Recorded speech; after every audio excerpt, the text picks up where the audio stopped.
Assalamualaikum warahmatullahi wabarakatuh. Perkenalkan, nama saya Dendi Apriyadi Helmi, NIM 191410024, kelas SI 6A, Fakultas Ilmu Komputer, Program Studi Sistem Informasi, di mana mata kuliah Enterprise Arsitektur di Universitas Bina Dharma Palembang akan dipelajari di semester 6. Apa itu Enterprise Arsitektur? Pengertian Enterprise. Enterprise adalah sekelompok orang yang memiliki tujuan secara umum sama. Mereka memiliki sumber daya untuk mencapai tujuan. Enterprise berperan sebagai satu entitas. Pandangan tentang organisasi atau perusahaan ini sangat berbeda dengan pandangan tradisional yang berpendapat bahwa organisasi dibagi menjadi beberapa bagian berdasarkan fungsi yang mereka lakukan, sehingga suatu organisasi memiliki bagian marketing, produksi, keuangan, dan SDM yang satu sama lain terisolasi. Sebagai contoh, bagian pemasaran dan penjualan menginginkan variasi produk yang banyak sehingga memberi kepuasan kepada konsumen untuk memilih. Sedangkan bagian produksi menginginkan dikuranginya variasi produk untuk mengurangi biaya produksi. Ketidaktahuan tujuan masing-masing menyebabkan terjadinya konflik antar bagian. Arsitektur merupakan perencanaan yang diwujudkan dengan model dan gambar dari bagian komponen dari sesuatu dengan berbagai sudut pandang. Enterprise arsitektur diperlukan karena merupakan sebagai dasar sistem organisasi yang terdiri dari sekumpulan komponen yang memiliki hubungan satu sama lainnya serta memiliki keterhubungan dengan lingkungan sistem dan memiliki aturan untuk perancangan dan evaluasi. Arsitektur pada awalnya hanyalah sebuah prinsip dan istilah yang digunakan untuk membuat bangunan, tetapi di dalam konteks teknologi informasi, arsitektur diperlukan untuk membangun sebuah sistem. Enterprise Arsitektur IA adalah pembelajaran yang dilakukan untuk menentukan analisis, desain, perancangan, dan pelaksanaan bagi satu perusahaan. Hal ini dilakukan untuk keberhasilan pengembangan dan pelaksanaan strategi. Seorang IA merupakan prinsip arsitek dan belajar untuk memimpin organisasi melalui bisnis, informasi, proses dan perubahan teknologi yang berperan penting untuk melaksanakan strategi yang telah direncanakan. Dengan melakukan hal tersebut, berbagai macam aspek yang terdapat di suatu perusahaan dapat diidentifikasi, dimotivasi, dan diterima perubahannya. Pada tahun 1987, John Zimmerman adalah orang pertama yang memperkenalkan teori IA.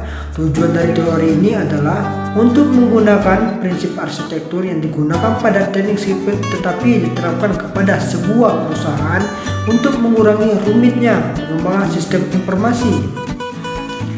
Proses Enterprise Arsitektur. Proses arsitektur adalah sebuah proses sekaligus sebuah Produk berfungsi memadu manajer dan merancang proses bisnis dan sistem developers dalam membangun aplikasi agar tetap sejalan dengan tujuan dan kebijakan bisnis. Dampak dari proses adalah kesadaran atau kewaspadaan stakeholder yang berkaitan dengan tujuan dan aliran informasi bisnis akan terlihat pada gambar di bawah ini. Integrasi arsitektur. Proses arsitektur terdiri dari langkah-langkah yang membawa melalui tahapan perencanaan dan implementasi menjadi sebuah sistem yang operasional. Dalam semua tahapan proses arsitektur, komunikasi yang jelas dengan dan antara stakeholder menjadi penting. Faktor pendorongan enterprise arsitektur. Faktor internal. 1. Penyesuaian bisnis TI dianggap sebagai instrumen penting untuk mewujudkan efektivitas organisasi. Model penyesuaian strategis dan terus dalam pangkatannya. Pada tahun 1993, membedakan antara aspek strategi bisnis dan infrastruktur organisasi di satu sisi, dengan strategi dan infrastruktur TI di sisi lain. Model ini menyajikan sudut pandang dominan yang digunakan untuk mengatasi penyesuaian antara aspek tersebut. Bisa dilihat pada gambar di samping ini. Faktor internal. 2. Enterprise arsitektur diposisikan dalam konteks pengelolaan enterprise. Misi enterprise, mengapa ada visi, gambaran masa depan, dan nilai-nilai yang dipegang teguh.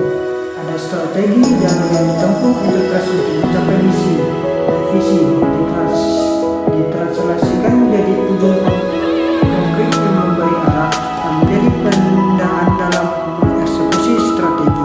Tujuan ditranslasi menjadi perubahan kotak hingga ke operasi sehari-hari perusahaan.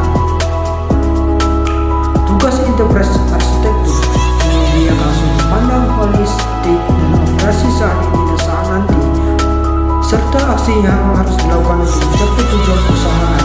Arsitektur dipandang sebagai bagian hard dari perusahaan, sementara bagian soft-nya adalah struktur yang dibentuk oleh orang-orang dan kepemimpinan penting atau lebih penting untuk mencapai tujuan perusahaan. 3. Arsitektur adalah instrumen strategi yang memandu organisasi menjalani arah pengembangan yang terencana. Enterprise yang sukses menjalankan operating model dengan pemilihan yang jelas pada level integrasi dan standarisasi proses bisnis di seluruh enterprise. Peran enterprise arsitektur sebagai pengorganisasian logis dan proses bisnis dan infrastruktur TI harus mencerminkan kebutuhan integrasi dan standarisasi dari operating model. Faktor eksternal, framework pengaturan menuntut agar perusahaan dan institusi pemerintahan dapat membuktikan bahwa mereka memberi pandangan yang jelas terhadap operasi mereka dan bahwa mereka telah mematuhi hukum yang berlaku. Di USA, Slinger John ICT tahun 1996 atau Information Technology Management Reform ICT, semua biro pemerintahan harus memiliki sebuah IT arsitektur. Framework Basel II pada tahun 2004 menetapkan kebutuhan pada organisasi perbankan untuk memperhatikan financial risk management untuk mendorong stabilitas di dunia keuangan. US ICT Sarbanes Oxley ICT pada tahun 2002 atau Public Companies Accounting Reform and Investor Process ICT mendorong perusahaan mengadopsi praktik good corporate governance dan untuk membuat eksekutif perusahaan bertanggung jawab secara personal. Model dan framework enterprise arsitektur. Model arsitek kumpulan proses dari teknik langkah-langkah proses untuk membuat dan memelihara sebuah enterprise arsitektur. Metode menjelaskan berbagai tahap dari sebuah siklus untuk arsitektur. Apa yang harus dihasilkan pada setiap tahapan dan bagaimana diverifikasi atau diuji. Contoh, arsitektur development method ADM dan TOGAF dikembangkan oleh The Open Group, menyediakan tahapan detail dan jelas untuk mengembangkan sebuah IT arsitektur dan enterprise arsitektur. Framework enterprise arsitektur, segment framework. Pada tahun 1987, John Zigman memperkenalkan framework enterprise arsitektur yang pertama dan terkenal yang saat ini dikenal sebagai Framework for Information System Architecture. Framework untuk enterprise, sebuah logis untuk mengklarifikasikan dan mengorganisasi representasi deskriptif dan sebuah enterprise penting bagi majunya enterprise dan pengembangan sistem enterprise. Framework enterprise architecture, framework dalam bahasa sederhana menggambarkan rencana artefak yang tersusun dari peran dalam proses perencanaan owner, designer, dan builder. Abstraksi produk yang dihasilkan, materialnya terbuat dari apa, bagaimana proses bekerja, dan di mana posisinya sebuah komponen terhadap lainnya. Abstraksi produk lainnya, what, how, dan where, serta perannya integratif lainnya, who, when, dan why. Enterprise arsitektur. Keunggulan dari framework zaman adalah mudah untuk dipahami. Mengapa enterprise sebagai suatu keseluruhan dapat dijelaskan tanpa tergantung dari tools dan metodologi dan masalah apa yang dapat dipatahkan.